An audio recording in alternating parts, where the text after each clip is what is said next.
ఇప్పుడే జీ5 app download చేయండి. చూడండి మీ ఫేవరెట్ టీవీ షోస్ ఎప్పుడైనా ఎక్కడైనా. త్వరగా రావయ్యా బాబు, కళ్ళ మంట తగ్గించుకోలేకపోతున్నాను. ముందు మీరు కడుపు మంట తగ్గించుకోవాలి, అప్పుడే మంచి ఫలితాలు వస్తాయి. ఆ దోసకాయ జ్యూస్ ఏమన్నా చల్లగా తాగమంటావా?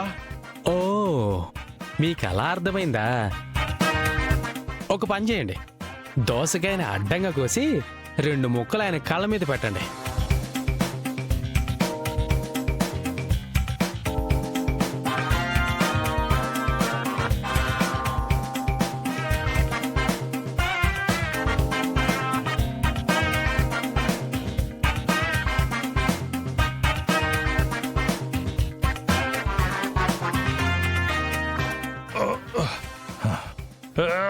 అబ్బా,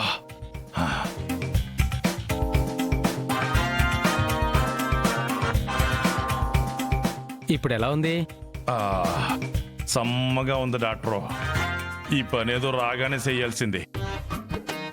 మీరెక్కడ చేయిస్తారండి?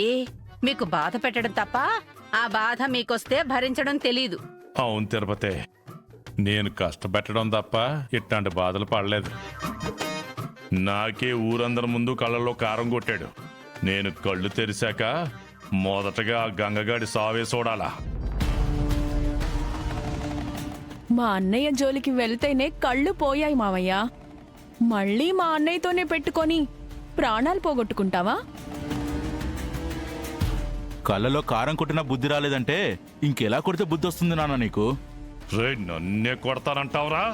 ఎక్కడున్నారో నువ్వు? వచ్చిన ముందు నిలబడావు. నిలబడినా మీరు చూడలేరు గాని ముందు వైద్యం చేయించుకోండి. దొరికాను కదా అని అందరూ అంటున్నారు.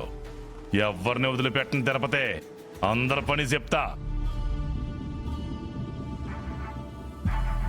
ఏమండి, కళ్ళు చల్లబడ్డాయి కదా, కాసేపు సైలెంట్గా ఉండండి, లేదంటే కళ్ళు పూర్తిగా కనపడకుండా పోతాయి.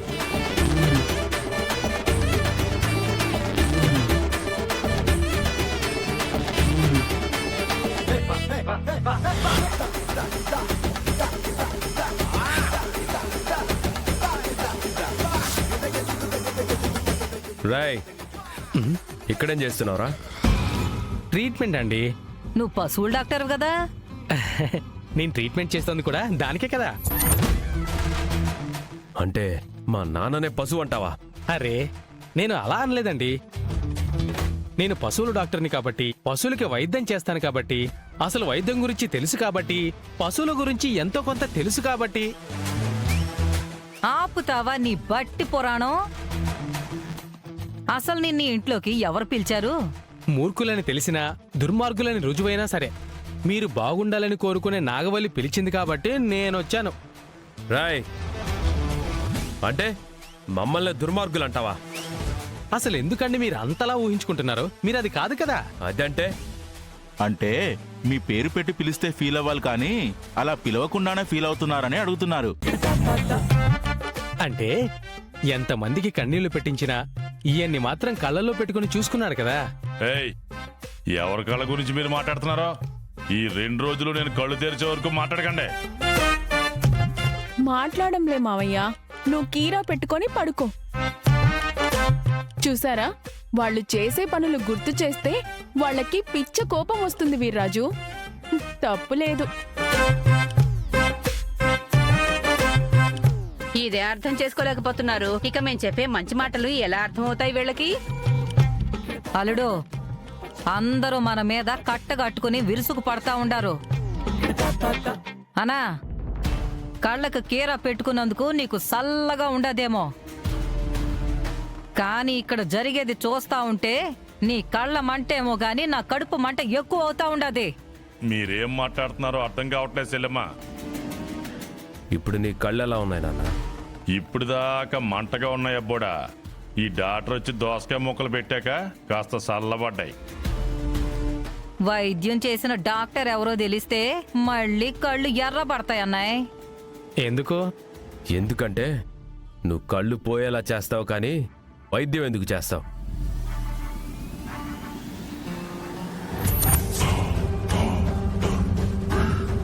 నువ్వా?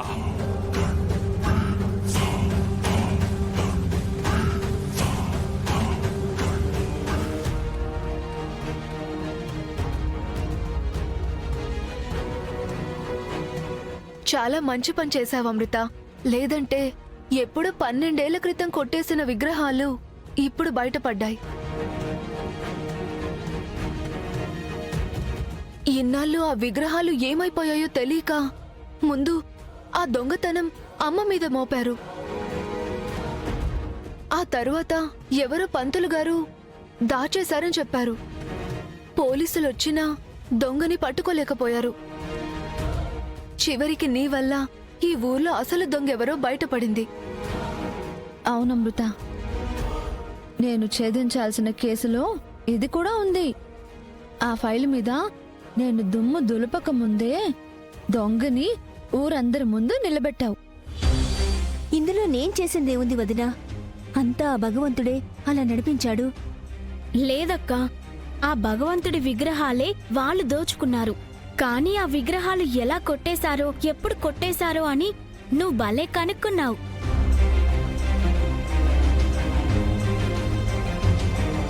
అవునమృత, నేను కదా పోలీస్ ఆఫీసర్ని. నేను కనిపెట్టాలి. నువ్వు ఉన్న ఫలంగా అక్కడికి వెళ్ళి అసలు దొంగని బయట పెట్టావు. పోలీసు పని చేయకపోయినా పర్లేదు, కానీ దొంగ మాత్రం దొరికిపోవాలి. అప్పుడే కదా ఎవరికీ నష్టం జరగదు.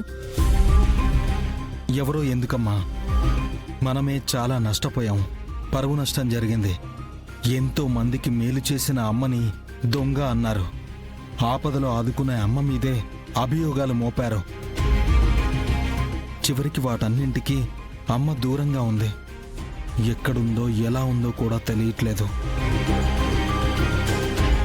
దొంగతనం ఆయన చేసి అమృతవల్లిని దోషిని చేయాలని చూశాడన్నయ్య. కానీ చేసిన పాపం ఊరికే పోదు కదా, అందుకే శిక్ష అనుభవించాడు. అందరూ అమృతక్క దొంగ అని చెప్తున్నారు. ఇంటికొచ్చి విగ్రహాలు కొట్టేసిందని చెప్తున్నారు. అంతవరకు అన్నయ్య మౌనంగా ఉన్నాడు. కానీ శిక్ష విధించే టైంలో కరెక్ట్గా అసలు దొంగెవరో కనుక్కొని కళ్ళల్లో కారం కొట్టేసి మంచి పని చేశాడు. తప్పు అతను చేసి నింద అమాయకుల మీద వెయ్యాలి అనుకున్న దుర్మార్గులకి గట్టిగానే శిక్ష పడింది.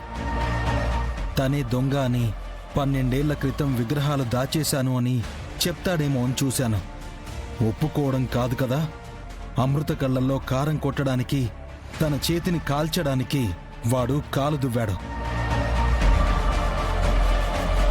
అందుకే ఆ శిక్షని ఎవరూ ఊహించలేనంతగా తన కళ్ళల్లోనే కారం కొట్టాను. అమృత మీద నింద వెయ్యాలి అనుకున్న మా పెదనాన్నకి తగిన శాస్తి జరిగిందిలే బావా. ఊరందరి ముందు తన అసలు రంగు బయటపడింది. అవునదినా, ఎప్పుడూ మన మీదే అభాండాలు వేసేవారు. ఈసారి మాత్రం వరదమావికే శిక్ష పడింది.